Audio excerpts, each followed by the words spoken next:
If one wants to understand Joseph Smith, the first place to start is to understand the world he and his family came from.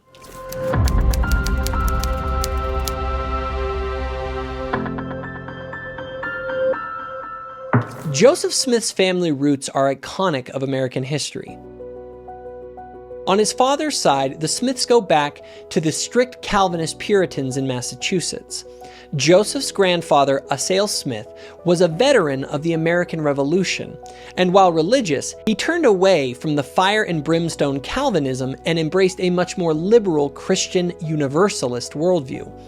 He also apparently was partial to the deist Thomas Paine's famous book, The Age of Reason, which led him, at the very least, to take seriously a more secular, rationalist worldview. In more modern parlance, Joseph's paternal grandfather, Assail Smith, was something akin to a nuanced, rational Christian with a disdain for the fire and brimstone teaching of his Calvinist upbringing. On the other side, Joseph's mother's line came from the other side of the colonial-era immigrants, the adventurous opportunity seekers. Lucy Mack's father, Solomon Mack, was a veteran of the French and Indian War, as well as the American Revolution. Lucy told fascinating stories of her father's adventures and financial enterprises that ultimately provided Lucy with a relatively comfortable financial life growing up. The veteran and entrepreneur Solomon was only nominally religious during most of his life as he pursued his worldly success. That is, until he had a born-again experience in 1811 at the age of 76, which caused him to renounce his worldly past and become a devout Christian until his death in 1820. Suffice it to say that Joseph's heritage was about as quintessentially American as one can get for the 1700s. And so Joseph's parents found themselves the children of the founding revolutionary generation of Americans with a new nation and new prospects before them.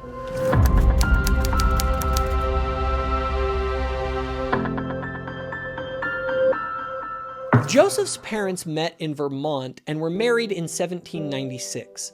Initially, the young couple's prospects looked bright. Lucy had been gifted $1,000 at their wedding, a sum of $24,000 in today's money. In addition, Joseph Sr. must have had some means as he was able to begin their marriage in pursuit of a career as a merchant, which must have required some level of capital. In these early days, their first two children, Alvin and Hiram, were born.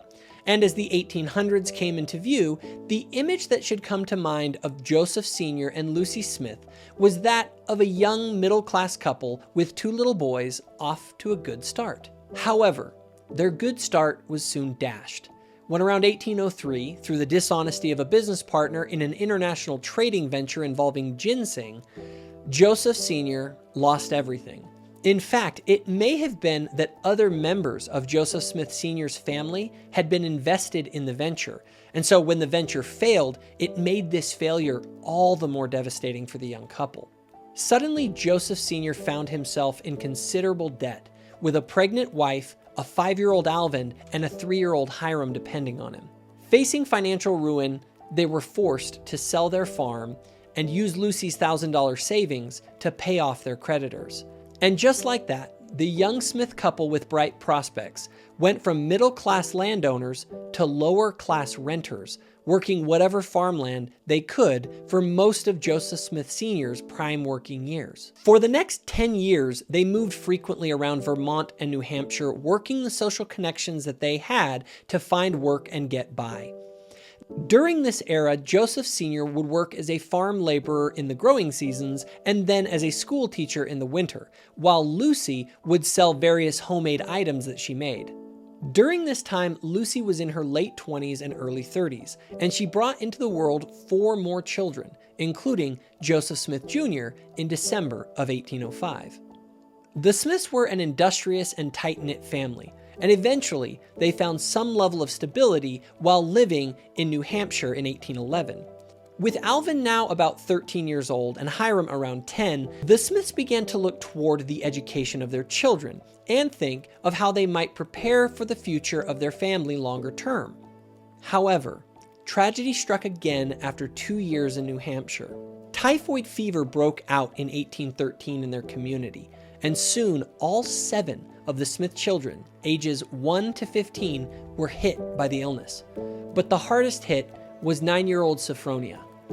Eventually, the fever got so bad that Lucy and Joseph Sr. were nearly convinced that they were about to lose their little girl. Lucy later described the events that she experienced at her daughter's bedside. As she thus lay, I gazed upon her as a mother looked upon the last shade of life in a darling child. In this moment, my husband and myself clasped our hands, fell upon our knees by the bedside, and poured out our grief to God in prayer and supplication, beseeching him to spare our child yet a little longer. Upon finishing the prayer, it seemed that their little girl had stopped breathing. In agony, Lucy took her in her arms and began pacing the floor in grief. The memory of this experience haunted her. Are you a mother who has been bereft of a child? Feel for your heartstrings, and then tell me how I felt with my expiring child pressed to my bosom. Those in the room told her that it was of no use, until seemingly miraculously, little Sophronia began whimpering and breathing again. Utter relief and thanks to God came over Lucy as she held her little girl, and for the rest of her life, Lucy credits this experience of her daughter's recovery as a miracle from God. Still, the trials were not over. 7-year-old Joseph Jr. recovered from typhoid, but developed a bone infection in his leg. The pain was terrible for the little 7-year-old, and the doctors believed his little leg would likely need to be amputated. There was a doctor in the area who had a procedure that, while terribly painful, would perhaps be able to save the leg. The procedure, without any anesthesia, would involve cutting down to the bone, boring holes into the bone, and then breaking off the infected area.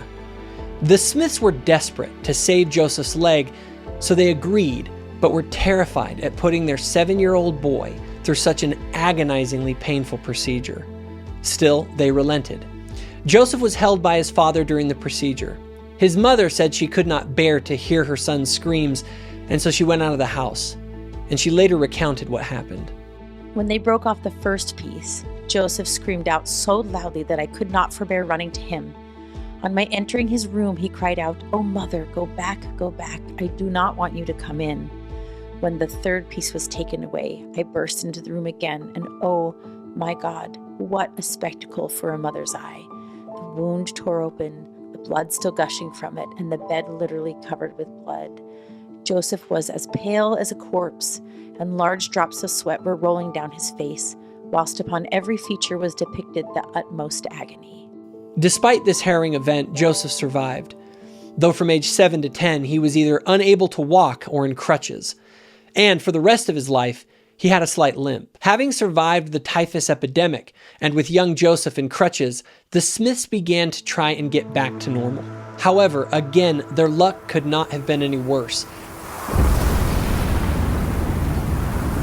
as in 1815, a volcanic eruption in Indonesia caused one of the greatest climate disasters in recorded history. 1816 is known by historians as the year without a summer, and there were freezing temperatures in New England in July. This caused massive crop failures all over the United States, including for the Smiths. In this environment, many poor families in the U.S. faced the real prospect of famine. So in this scary environment, and with their relative financial stability again dashed, the 45-year-old father of 9, Joseph Sr., was trying to figure out what to do. Joseph Sr. eventually heard about opportunities in the new frontiers in upstate New York, about 300 miles to their west, and left his 17-year-old son Alvin to help his mother with the other 8 children until he sent for them. After finding a spot for the family in New York near the village of Palmyra, Joseph Sr. sent for his family, who prepared to leave in late 1816. Unfortunately, after paying off all their debts, Lucy had almost no money, and the man hired to take them, named Mr. Howard, was cruel, especially to little 10-year-old Joseph. Joseph had only recently gotten off his crutches, and Mr. Howard forced him to walk beside the wagon for most of the 300-mile journey. This made Joseph's teenage brothers, Alvin and Hiram, mad, but they could not really do anything against a full-grown teamster who was in charge of their travel. and it only got worse. With 100 miles left in their journey, Lucy tells what happened. One morning, as we were getting ready to continue our journey, my oldest son Alvin came to me and said, "Mother, Mr. Howard has thrown the goods out of the wagon and is about starting off with the team." Upon hearing this, I met him in the barroom in the presence of a large company of travelers, both male and female, and I demanded his reason for the course which he was taking. He told me the money which I had given him was all expended, and he could go no further. I then turned to those present and said, "Gentlemen and ladies, please give your attention for a moment. Now, as sure as there is a God in heaven, that team, as well as the goods, belong to my husband, and this man intends to take them from me, or at least the team, leaving me with 8 children without the means of proceeding on my journey." Then, turning to Mr. Howard, I said, "Sir, I now forbid you touching the team or driving it one step further. You can go about your own business. I shall take charge of the team myself." So Lucy, with a 6-month-old baby on her hip and no money left, took charge of the journey. She had to pay the innkeeper with some of their belongings just to keep a roof over her children's head during the final legs of the journey. But they made it. One can only imagine the relief that it was when the family was again reunited with their father. The joy I felt in throwing myself and my children upon the care and affection of a tender husband and father doubly paid me for all I had suffered. The children surrounded their father, clinging to his neck, covering his face with tears and kisses that were heartily reciprocated by him. Joseph was 10 years old when his family arrived in the small village in upstate New York called Palmyra. And like before, the Smiths immediately all got to work to make ends meet. Lucy sold small home goods she would make. The Smith boys and their father worked in anything they could as laborers.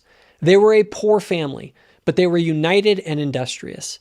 Eventually, when Joseph was about 14, the Smith family was again able to become landowners after getting a loan and buying the raw land adjacent to their recently built log cabin a mile or so south of the small village of Palmyra, New York.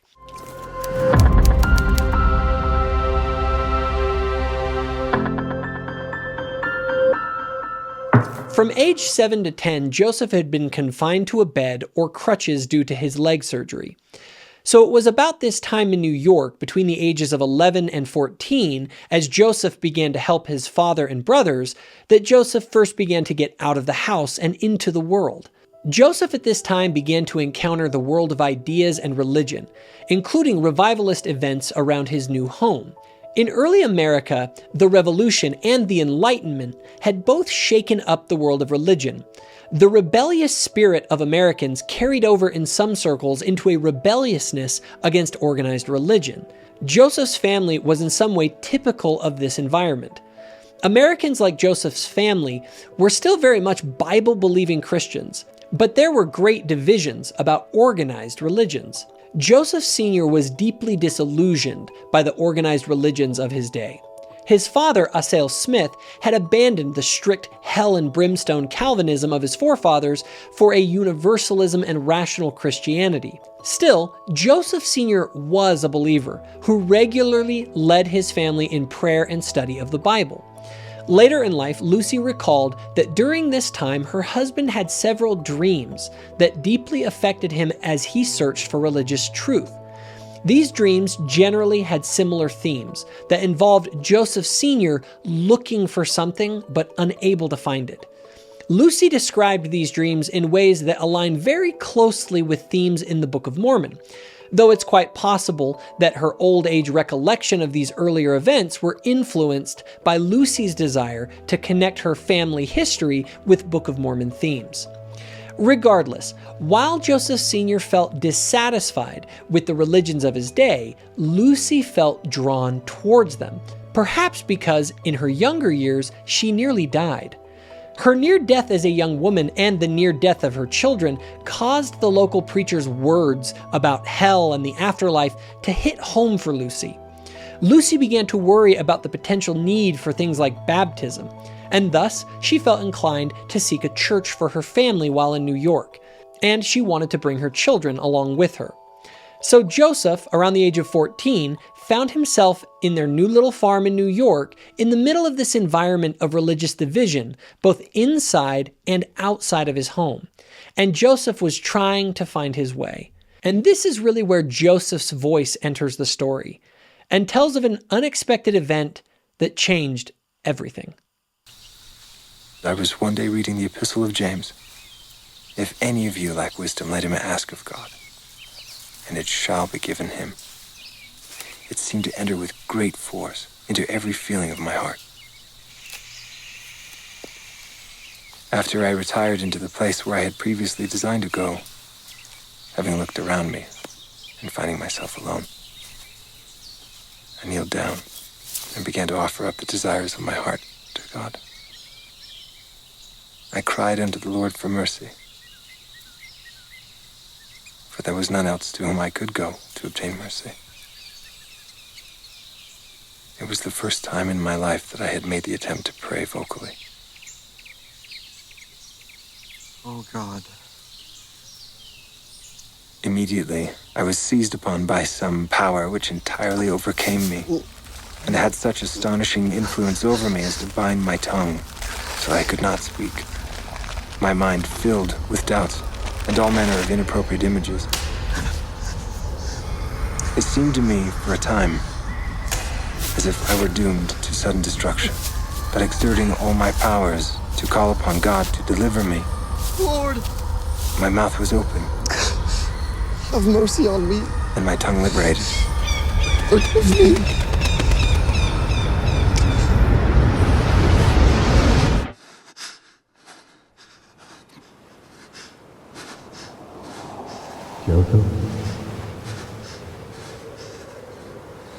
Joseph, this is my beloved son. Hear him. Joseph, thy sins are forgiven thee. Behold, I am the Lord of glory. I was crucified for the world, that all those who believe on my name may have eternal life.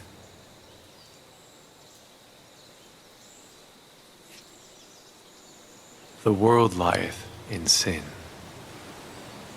They have turned aside from the gospel and keep not my commandments. They draw near to me with their lips, while their hearts are far from me. They teach for doctrines the commandments of men, having a form of godliness, but they deny the power thereof. Go not after them. Wait patiently. At a future time, the complete truth of the gospel will be revealed to you.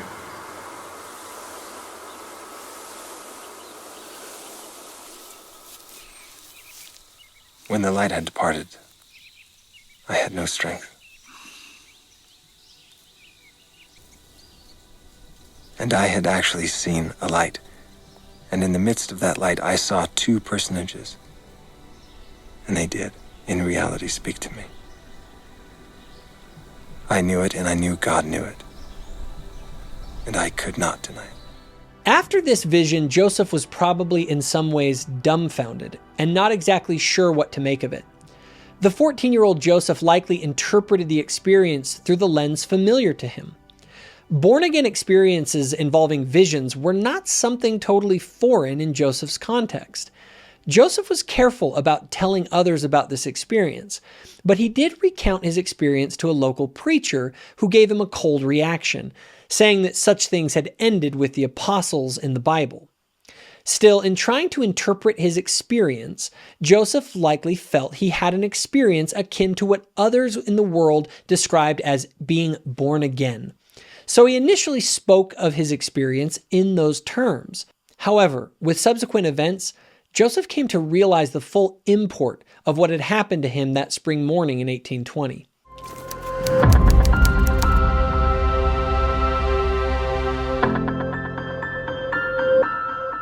So as Joseph moved into his teenage years of 15 to 17 years old, he likely felt that he was a typical teenager on the American frontier who had had a born-again experience.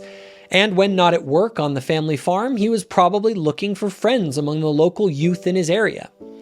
Joseph, as many of us can relate, later in life felt embarrassed about some of the people he'd associated with during these years.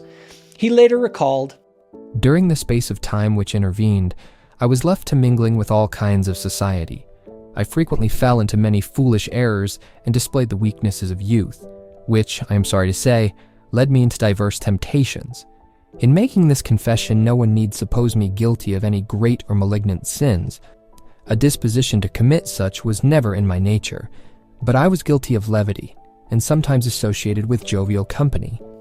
You see, folk beliefs and superstitions were a fascination among many of Joseph's neighbors, and as the new teenager on the block, it is likely that Joseph to some extent got involved in the local superstitions common to that time. Keep in mind that even into the mid-1700s, astrology and alchemy were being taught at university-level courses. So folk superstitions like water witching, divining rods, and seer stones, while looked down upon by the post-Enlightenment upper classes in the 1820s, was not uncommon amongst rural farmers of Joseph's time. These practices took on the form of something approaching old wives' tales or pseudo-scientific practices rather than satanically inspired dark arts. With that said, the level of Joseph's involvement in the superstitious folk practices of his day is a highly debated topic among scholars due to the variety of later conflicting reports from both hostile and friendly sources. However, what seems to be beyond dispute is that by the time Joseph was 16, he had a seer stone and a mind open to the reality of the supernatural, which may have prepared him for the events that soon followed. Events that not only changed the course of his own relatively ordinary life, but eventually the lives of millions around the world.